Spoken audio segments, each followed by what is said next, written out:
Hello दोस्तों, मेरा नाम सुशील कुमार है और मैं कॉमर्स लेक्चरर हूँ। ये मेरा दूसरा वीडियो है जिसके अंतर्गत मैं आपको +1 कॉमर्स क्लास के सब्जेक्ट अकाउंटेंसी को पढ़ाऊंगा। मुझे उम्मीद है कि ये वीडियो आपको पसंद आएगा। अगर आपको कोई प्रश्न पूछना है या कोई सुझाव देना है तो आप अपने कमेंट बॉक्स में जाकर जरूर लिखें। चलिए शुरू करते हैं आज का टॉपिक, जिसका नाम है प्रारंभिक प्रविष्टि की लेखा पुस्तक। आज लेक्चर दूसरा है, अध्याय पहला ही पढ़ेंगे जिसका नाम है लेखांकन और इंग्लिश में इसको बोला जाता है अकाउंटिंग। आज का टुडे टॉपिक प्रारंभिक प्रविष्टि की लेखा पुस्तकें, बुक्स ऑफ ओरिजिनल एंट्रीज, और उसके साथ दूसरा भी एक टॉपिक है पुस्तपालन, लेखांकन एवं लेखाकर्म, जिसे इंग्लिश में पुस्तपालन को बुक कीपिंग, लेखांकन को अकाउंटिंग और लेखाकर्म को अकाउंटेंसी कहा जाता है। चलिए अब हम बात कर लेते हैं पिछले लेक्चर की। मुझे होप है कि आपने वो वीडियो जरूर देखा है। नहीं देखा है तो आप प्लेलिस्ट में जाके उसको देख सकते हैं। लेक्चर नंबर 1 में हमने क्या क्या सीखा, उसके मुख्य बिंदु ये सीखे थे। पहला, लेखांकन की परिभाषा पढ़ी थी हमने। उसके बाद लेखांकन का परिचय जाना था। उसके बाद लेखांकन का अर्थ जाना था। उसके बाद हमने लेखांकन की विशेषताएं पढ़ी थी और अंत में हमने लेखांकन चक्कर पढ़ा था। मुझे उम्मीद है कि ये जो पढ़ाया गया टॉपिक है ये आपको समझ आ गया होगा। चलिए आगे आज का टॉपिक शुरू करते हैं। प्रारंभिक प्रविष्टि की लेखा पुस्तकें, बुक्स ऑफ ओरिजिनल एंट्रीज। तो सबसे पहली जो बुक्स ऑफ ओरिजिनल एंट्री प्रारंभिक प्रविष्टि की लेखा पुस्तक है उसका नाम है क्रय वही, परचेज बुक। तो परचेज बुक में हम क्या लिखते हैं, जो भी माल हम क्रय करते हैं, जो भी माल हम क्रय करते हैं। अब माल तो हम नगद भी क्रय करते हैं, माल तो हम उधार भी क्रय करते हैं। तो ज्यादातर हम इसमें उधार माल क्रय किए हुए माल को लिखते हैं उस व्यक्ति के नाम के साथ। क्रय वापसी वही। अब जो माल हमको उचित ना लगे, जो माल हमने खरीद लिया है, जो हमारी पसंद से ना हो, जो हमारी जरूरत के अनुरूप ना हो, उसको हम क्या कर देते हैं, लौटा देते हैं। तो इसको कहाँ दर्ज करते हैं हम, परचेज रिटर्न बुक में, क्रय वापसी वही। उसके बाद तीसरी बुक जो है उसका नाम है विक्रय वही, सेल बुक। तो विक्रय वही में हम क्या दर्ज करते हैं, जो हम माल बेचते हैं, उधार माल जो बेचते हैं, सेल्स बुक। तो ऐसे ही चौथी वही विक्रय वापसी वही, सेल्स रिटर्न बुक। अब जो माल हमने बेच दिया किसी व्यक्ति को, उसकी पसंद के अनुरूप नहीं हुआ तो वो हमें क्या कर देगा, लौटा देगा। तो उसको हम कहाँ दर्ज करेंगे, जो बेचा हुआ माल वापस आ जाएगा उसको कहाँ दर्ज करेंगे, विक्रय वापसी वही में, सेल रिटर्न बुक में। चलिए पांचवी वही और पांचवी पुस्तक का नाम पढ़ते हैं, जिसका नाम है प्राप्य विपत्र वही, बिल्स रिसीवेबल बुक। तो बिल्स रिसीवेबल बुक, अब पिछली वहियां जो आपने पढ़ी या किताबें पढ़ी या बुक्स पढ़ी या पुस्तकें पढ़ी, 4 प्रकार की, उसमें तो नाम से ही क्लियर हो जा रहा है। अब प्राप्य विपत्र वही एक नया नाम आ गया आपके लिए, तो इसके बारे में विस्तार से आपको समझा देता हूं। एक व्यापारी है, ठीक है, वो अपने माल को नगद बेचना चाहता है, और एक ग्राहक है जो उधार माल खरीदना चाहता है, उसके पास पैसे नहीं है। अब इनके लेन देन क्या हो सकता है, तो ये लेन तो संपन्न नहीं होगा। तो इस लेन देन को संपन्न करने के लिए, इस प्रॉब्लम को दूर करने के लिए प्राप्य विपत्र बिल्स रिसीवेबल वही जो है वो काम में आएगी। उसमें इसको काम जो है वो लिखा जाएगा। तो इस लेन देन को बनाने के लिए हम क्या करते हैं, एक विपत्र लिख देते हैं। जो खरीदने वाला है, माल को खरीदने वाला है, वो सहमति दे देता है कि मैं इतने दिनों बाद, इतने महीनों बाद आपको पेमेंट कर दूंगा। अगर नहीं करता है तो उसके ऊपर एक खर्च लगाया जाता है जिसको नोटरी चार्जेस कहते हैं। तो ये हो गया प्राप्य विपत्र वही में। तो जो अब वो अपनी सहमति दे देता है तो एक बिल लिख दिया जाता है। तो जो बिल लिखेंगे, जो आपने पैसा लेना है लोगों से, प्राप्य करना है, उसे लिखेंगे बिल्स रिसीवेबल बुक में। और वैसे ही अगर आपने किसी को देना है, आपने उधार माल खरीदा है, ठीक है, तो अब उधार माल खरीदा तो आप क्या करेंगे, पैसे देंगे, बिल्स पेबल करेंगे, उनको लौटाएंगे पैसे। तो देय विपत्र वही कहलाएगा। तो ये 6 प्रकार हैं। और 7वां प्रकार, जो लेन देन इन 6 वहियों में नहीं लिखे जाते हैं उनको हम 7वें प्रकार, जिसका नाम है रोजनामचा, जर्नल प्रॉपर, उसमें लिखते हैं। जो लेन देन इन बहियों में नहीं लिखे जाते हैं वो कहाँ लिखे जाएंगे, रोजनामची। और एक 8वां प्रकार भी है, उसे बोलते हैं कैश बुक। तो कैश बुक के ऊपर एक अलग से चैप्टर है, उसके अंदर ही हम पूरा अध्ययन करेंगे उसको ही का कैश बुक का। तो वैसे ही ये बुक्स ऑफ ओरिजिनल एंट्री तो ये खाली आज आपके लिए इंट्रोडक्शन है। आगे हम इसका लेखांकन जानेंगे, एक अलग से अध्याय बताया हुआ उसके अंदर। तो आज का ये जो टॉपिक है वो इतना ही है आपके जानने के लिए। चलिए आगे इसको एक डायग्राम से समझते हैं। प्रारंभिक प्रविष्टि की लेखा पुस्तकों के उदाहरण, examples of books of original entry, उदाहरण के तौर पर समझ लेते हैं। तो परचेज बुक देख लीजिए, परचेज बुक का उदाहरण। तो ये परचेज बुक, इसको परचेज जर्नल भी कह देते हैं या परचेज जर्नल भी कह देते हैं। तो ये राजा फर्नीचर की है, ठीक है।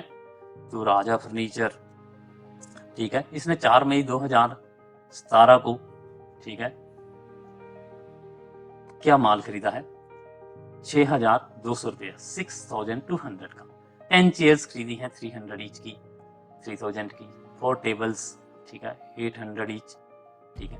तो ऐसे ही उन्होंने 10 मई को भी खरीदी, 5 मई को भी खरीदी। तो इस तरह से इसकी अगर टोटल लगाया गया तो पूरा टोटल जो है वो 44,750 हो गया। तो इसको हम कहाँ करेंगे, परचेज अकाउंट में डेबिट कर देंगे। ऐसे ही सेल बुक का एक उदाहरण देख लेते हैं। ये किसका है, कुमार स्टेशनरी का है सेल बुक का उदाहरण। इसमें इन्होंने अलग अलग तिथियों को माल बेचा है। तो इसका टोटल कितना आ रहा है, 29,400। तो ये उदाहरण है, इनकी मदद से आप देख ले सकते हैं कि परचेज बुक देखने में कैसी होती है, सेल्स बुक देखने में कैसी होती है। तो इनके कॉलम भी देख लीजिए, date, particular, invoice number, ledger for amount, detail amount. तो जब हम अकाउंट्स की इस चैप्टर में पढ़ेंगे तो वहाँ पर ये पूरा ही आपको पढ़ाया जाएगा, समझाया जाएगा। चलिए नेक्स्ट टॉपिक पढ़ते हैं, बुक्स ऑफ ओरिजिनल एंट्रीज की थोड़ी जानकारी एक डायग्राम के माध्यम से ले लेते हैं। अगर हम लेजर ना बनाएं, लेजर ना खोलें जर्नल एंट्री के बाद, जैसे आपने अकाउंटिंग साइकिल पढ़ा था, सबसे पहले ट्रांजैक्शन आती है, उसके बाद डे बुक आती है, ठीक है, और उसके बाद लेजर आते हैं, या आप जर्नल के बाद लेजर बनाते हैं। तो आप डे बुक के बाद सीधा इनको बुक्स ऑफ ओरिजिनल एंट्री में भी दर्ज कर सकते हैं। तो परचेज से संबंधित लेन देन परचेज बुक में लिख देंगे, सेल्स से संबंधित सेल्स में लिख देंगे, परचेज रिटर्न से परचेज रिटर्न बुक में लिख देंगे। तो इस तरह सेल्स बुक से संबंधित सेल्स में लिख देंगे, सेल रिटर्न से संबंधित सेल रिटर्न बुक में लिख देंगे, बिल्स रिसीवेबल बुक से संबंधित बिल्स रिसीवेबल बुक में लिख देंगे, बिल्स पेबल बुक से संबंधित बिल्स पेबल बुक में लिख देंगे। जर्नल प्रॉपर जो इन बुक्स में नहीं आएंगे लेन देन, उनको हम कहाँ लिखेंगे, जर्नल प्रॉपर। तो ये सारी क्या है, हमारी बुक्स ऑफ ओरिजिनल एंट्रीज, ठीक है। अगर हमने देखिए लेजर नहीं बनाने हैं तो इस तरह से हमने लेजर के स्थान पर ये बुक्स खोल देनी है। तो बुक्स में खोलने का फायदा क्या होगा, टाइम नहीं लगेगा। परचेज तो परचेज बुक में, सेल तो सेल बुक में, परचेज रिटर्न आई तो परचेज रिटर्न बुक में, इस तरह से दर्ज कर सकते हैं। और 1 महीने के बाद इनका, या एक निश्चित समय के बाद इनका बैलेंस निकाल के हम ट्रायल बैलेंस में ले जाते हैं। चलिए आगे पढ़ते हैं, पुस्तक पालन, लेखांकन एवं लेखाकर्म। तो पुस्तक पालन को इंग्लिश में बुक कीपिंग कहते हैं, अभी हमने पीछे भी पढ़ा था पिछले लेक्चर में। और लेखांकन और एवं लेखाकर्म, लेखांकन को इंग्लिश में अकाउंटिंग कहा जाता है, लेखाकर्म को अकाउंटेंसी। तो जो आपकी किताब है उसके ऊपर भी आपने पढ़ा होगा, अकाउंटेंसी शब्द ही लिखा है, लेखाकर्म। तो ये तीनों अलग अलग शब्द हैं, पर कुछ लोग इन तीनों शब्दों को कई बार एक ही अर्थ के तौर पर प्रयोग कर लेते हैं, जबकि इन तीनों में थोड़ा थोड़ा अंतर है। तो पहला शब्द पढ़ते हैं हम, पुस्तक पालन। तो पुस्तक पालन की हमने परिभाषा पढ़ी थी पीछे नॉर्थ कोट के अकॉर्डिंग। तो उसमें हमने जाना था कि पुस्तक पालन वाणिज्यिक अर्थात वित्तीय लेन देनों के मौद्रिक स्वरूप को लेखे की पुस्तकों में लिखने की कला है। तो आगे है पुस्तक पालन का अर्थ। तो पुस्तक पालन का अर्थ भी हमने पढ़ा था। पुस्तक पालन अंग्रेजी शब्द के बुक और कीपिंग 2 शब्दों से बना है, और हिंदी के भी 2 शब्दों से बना है, पुस्तक जमा पालन। तो इनका अर्थ क्या है? हिसाब किताब की पुस्तकें बनाने से है। आगे पुस्तपालन का कार्य एक कला के रूप में है। पुस्तपालन का काम हमने पीछे पढ़ा था कि एक कला के रूप में होता है, जिसके अंतर्गत व्यावसायिक लेन देनों को व्यवस्थित तरीके से नियमित रूप से लिखा जाता है। पुस्तपालन के कार्य से व्यवसाय से जुड़ी हुई सूचनाएं अति शीघ्रता से प्राप्त की जा सकती है। चलिए आगे बढ़ते हैं। लेखांकन। अब लेखांकन क्या है? लेखांकन का अर्थ जान लेते हैं। लेखांकन से हमारा अभिप्राय मुद्रा के रूप में व्यक्त किए जाने वाले लेन देनों का लेखा करना, उनका वर्गीकरण करना, सारांश बनाना तथा विश्लेषण करने की कला से है। अब वित्तीय प्रकृति के लेन देनों का लेखा करना, ये कहाँ आता है? लेखांकन के अंदर। अभिलेखा करना, ये भी किसके अंदर आता है? लेखांकन के अंदर। वर्गीकरण करना, ये भी किसके अंदर आता है? लेखांकन के अंदर। सारांश बनाना, ये भी किसके अंदर आता है? लेखांकन के अंदर। विश्लेषण एवं व्याख्या करना, ये भी किसके अंदर आता है? लेखांकन के अंदर। अभी हमने पिछले लेक्चर में भी लेखांकन के अर्थ के बारे में जाना था। चलिए आगे बढ़ते हैं। आज जो एक और नया टॉपिक है जिसका अर्थ हमने कल नहीं पढ़ा था, लेखाकर्म, अकाउंटेंसी। तो लेखाकर्म का अर्थ, मीनिंग ऑफ अकाउंटेंसी। लेखाकर्म से हमारा अभिप्राय उस व्यवस्थित ज्ञान से है जो लेखांकन के सिद्धांतों एवं तकनीकों से संबंधित होता है। इन सिद्धांतों एवं तकनीकों का प्रयोग लेखांकन के अंतर्गत किया जाता है। तो लेखांकन के अंदर और लेखाकर्म के अंदर क्या फर्क है? तो लेखाकर्म और लेखांकन में कुछ विद्वान ये मत मानते हैं कि दोनों ही एक ही चीज हैं, अकाउंटिंग भी और अकाउंटेंसी भी। पर कुछ विद्वान इनमें थोड़ा सा भिन्नता के रूप में दिखाते हैं। तो चलिए आगे थोड़ा सा पढ़ लेते हैं। लेखाकर्म लेन देनों का लेखा करने के सिद्धांत एवं पद्धति निर्धारित करता है। लेखाकर्म क्या करता है? लेन देनों का लेखा करने के सिद्धांत। अब लेन देन आपने लिखे, उसके सिद्धांत क्या है, उसकी पद्धति क्या है, इसको बनाता है, निर्धारित करता है कहने का। इसके अंतर्गत लेखों की जांच करना और साथ में क्या करता है? सिद्धांत बताता है, सब कुछ बताता है और जांच करने का कार्य भी करवाता है। अगर मान लीजिए आपसे भूल सुधार हो गया है, कोई भूल करना है, भूल हो गई है, तो उसमें सुधार के लेखे कैसे करने हैं वो भी कौन बताता है? लेखाकर्म। अंतिम खातों को बनाना ये भी कौन करवाता है? लेखाकर्म। और इसमें हित रखने वाले विभिन्न पक्षकारों को सूचनाएं प्रदान करना आदि कार्यों को शामिल किया जाता है, और भी अन्य कार्यों को शामिल किया जाता है। लेखाकर्म, लेखांकन को ही लेखाकर्म भी कहा जा सकता है। ठीक है, कुछ ये अर्थशास्त्री ये भी बताते हैं कि लेखांकन और लेखाकर्म दोनों ही एक ही शब्द हैं, अकाउंटिंग और अकाउंटेंसी एक ही है। पर इसमें कुछ बोलते हैं कि नहीं, अंतिम खातों को बनाने तक, कुछ विद्वान ये मत मानते हैं कि अंतिम खातों को बनाने तक ही लेखांकन का कार्य होता है, और उसके बाद जैसे सूचनाएं देना पक्षकारों को और नीतियां बनाना आगे की, तो ये लेखाकर्म के अंदर आता है। कुछ विद्वान ये मत मानते हैं। तो आगे पढ़ते हैं हम लेखाकर्म की परिभाषा, डेफिनेशन ऑफ अकाउंटेंसी, लेखाकर्म की परिभाषा। तो कोहलर ने अपनी परिभाषा दी है। कोहलर के अनुसार लेखाकर्म से आशय लेखांकन के सिद्धांत एवं व्यवहार संबंधी संपूर्ण ढांचे से है। फिर से पढ़ देता हूं। लेखाकर्म से आशय लेखांकन के सिद्धांत एवं व्यवहार संबंधी संपूर्ण ढांचे से। तो ये कोहलर ने बताया है कि जो संपूर्ण ढांचा है, ठीक है, लेखांकन के सिद्धांत व्यवहारों से जुड़ा हुआ पूरा ढांचा, वो सारा ही क्या है? लेखाकर्म। कहने का अर्थ ये हुआ कि लेखांकन भी लेखाकर्म का ही भाग है। चलिए आगे बढ़ते हैं। पुस्तपालन एवं लेखांकन में अंतर, difference between book keeping and accountancy. पुस्तपालन और लेखांकन में अंतर बहुत सारे आप आगे पॉइंट्स बना सकते हैं। तो मैंने यहाँ पर आपको मुख्यतः 4 ही डिफरेंस के आधार जो है वो लिखे हैं, क्योंकि वीडियो थोड़ा और लंबा हो जाएगा। आगे बात करें अंतर के आधार का, आपने भी इसी तरह से, अगर आपको परीक्षा में कहीं भी कोई अंतर पूछे तो आपने इस तरह का एक टेबल बना लेना है, जिसमें पहला कॉलम अंतर का आधार, दूसरा कॉलम जो चीज पूछी होती है पहली, और उसके बाद दूसरी, या 3 हो तो तीसरी।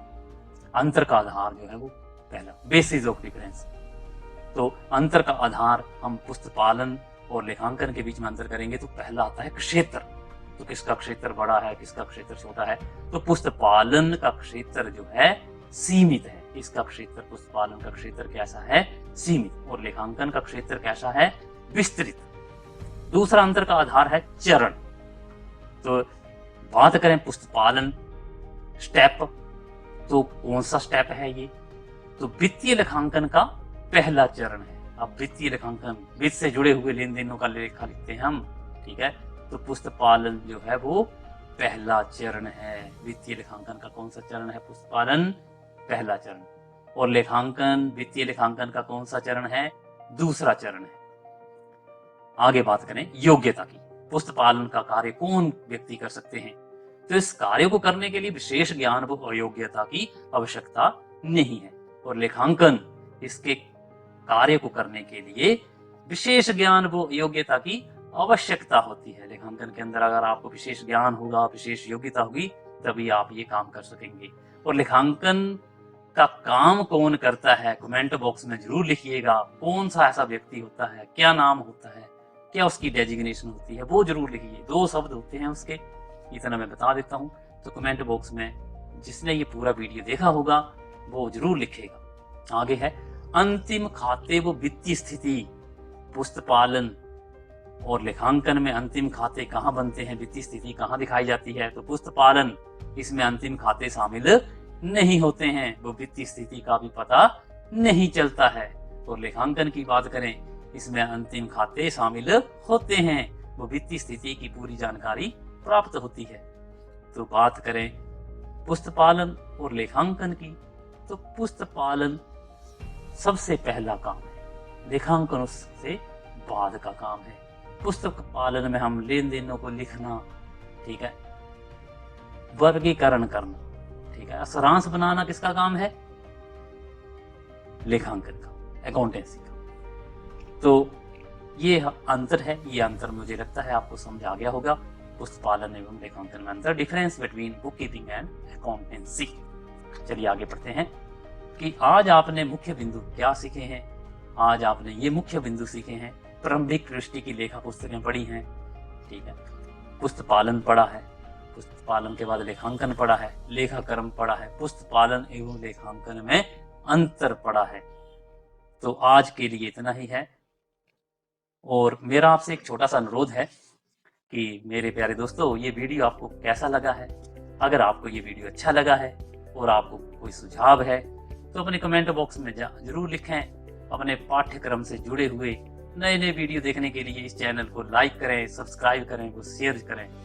नए वीडियो की नोटिफिकेशन हेतु आप बेल आइकन को जरूर दबाएं। धन्यवाद। जय हिंद।